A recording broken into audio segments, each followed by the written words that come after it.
Os ateus vão para o inferno.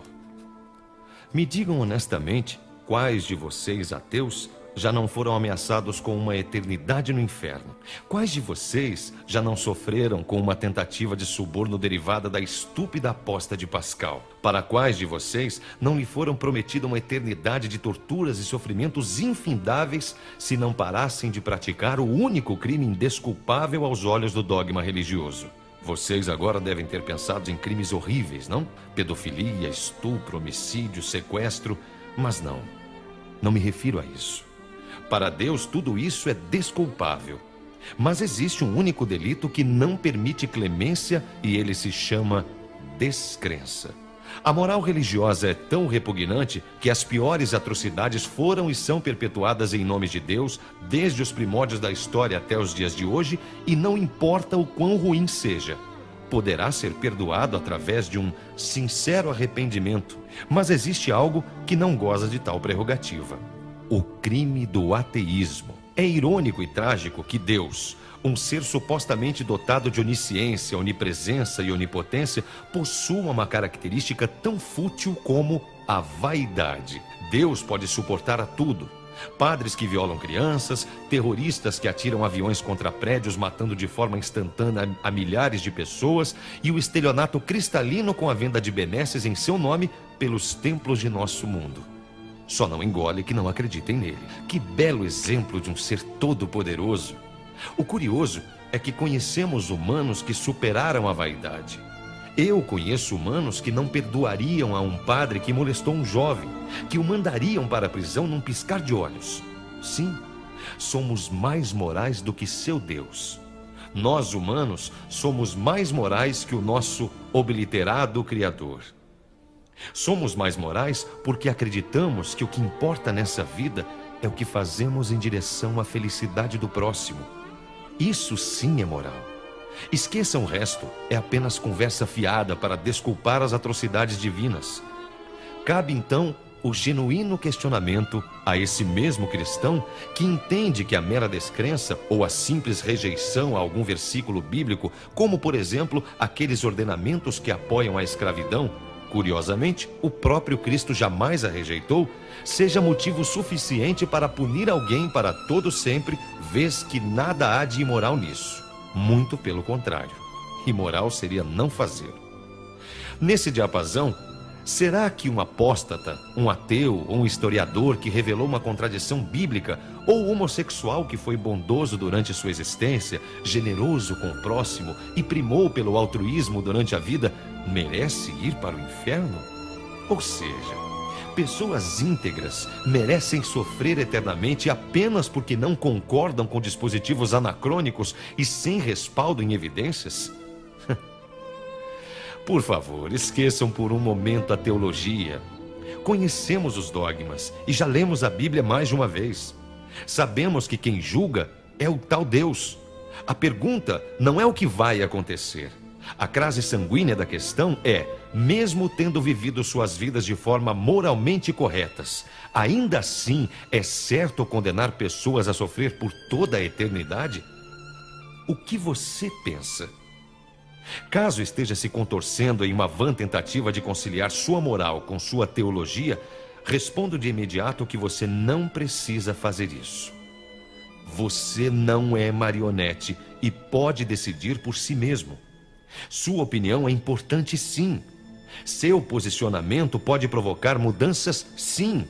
Admitir que é errado condenar pessoas que viveram honestamente só porque não acreditam é errado e é imoral, sim.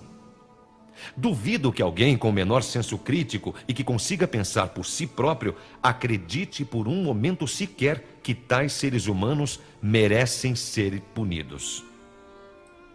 E me desculpe, mas se você, assim como seu Deus, ainda assim acredita que pessoas boas devam ser enviadas para o inferno em atendimento à vaidade divina de um ser que, porque não foi adorado e colocado em primeiro lugar, condena e pune, você é sim uma pessoa imoral. E não me causa então a menor surpresa que você precise de um Deus que pense por você.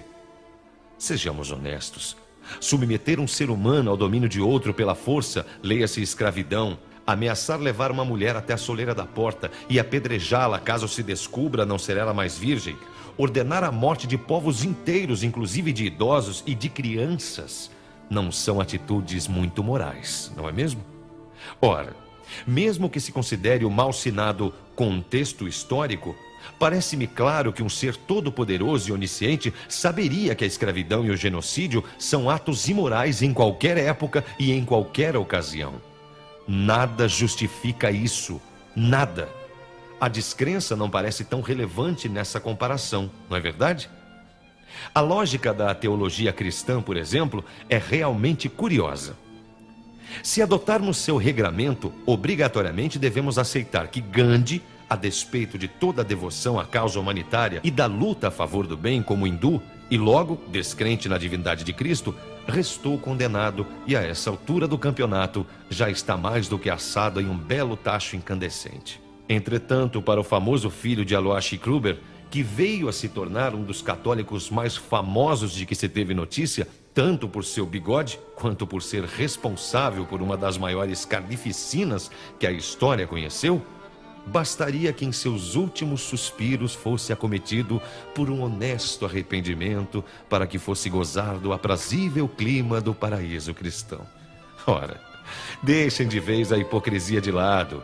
Você que está ouvindo esse texto agora é mais moral que o próprio Deus de Abraão e do que a grande maioria dos heróis bíblicos. Isso mesmo. Acredito que, por exemplo, você nunca mandou matar ninguém.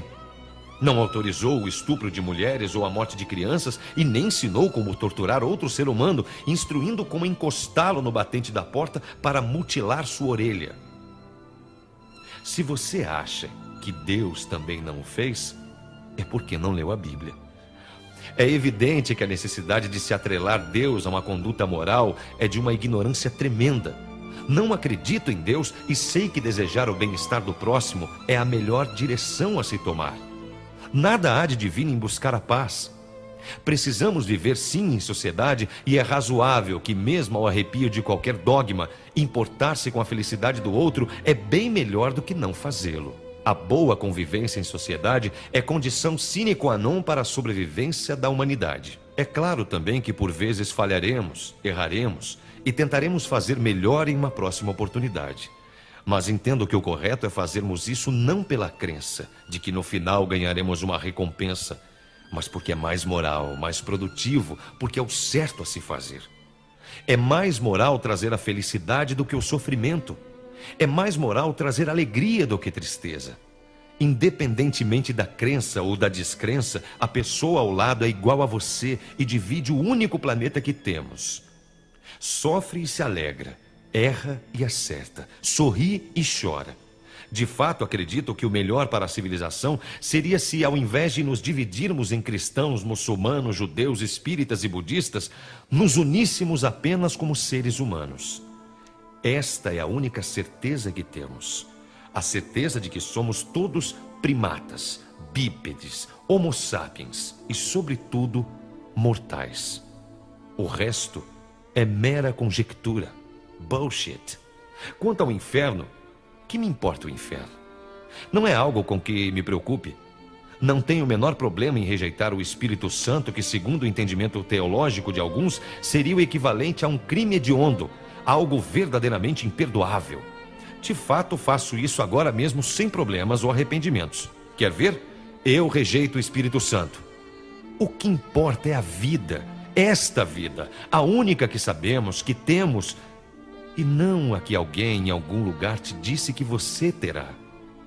Crucial, no entanto, é refletir que, se por acaso acontecer a nossa morte e viermos a nos encontrar em julgamento diante de Deus, fato que a cada dia se mostra mais improvável, e este nos perguntar o porquê de não havermos acreditado, podemos simplesmente responder: é verdade que não fui crente. E daí? Mas fui probo. Tratei bem aos outros, não os discriminei por suas vidas serem diferentes das minhas. Dentro das minhas possibilidades, ajudei a quem precisava. Por que o Senhor precisaria da minha crença? Por que isso era fundamental? Por derradeiro, se por acaso algum religioso me questionar se desejaria aproveitar as prometidas bênçãos celestiais ao lado do tal Jesus, responderia sem titubear: não. Regozijar-me com a absolvição seria impossível para mim. Ainda que estivesse a salvo no paraíso divino, na presença de Cristo, não conseguiria ser feliz. Não conseguiria ser tão egoísta. Saberia que enquanto desfruto do oásis celestial, pessoas boas e gentis da minha família, amigos leais e honestos que não compartilham da crença e da doutrina cristã, estariam naquele mesmo momento sofrendo. E assim permaneceriam por toda a eternidade. Não seria moral comemorar esse prêmio, não a esse preço. Texto de H.P. Charles.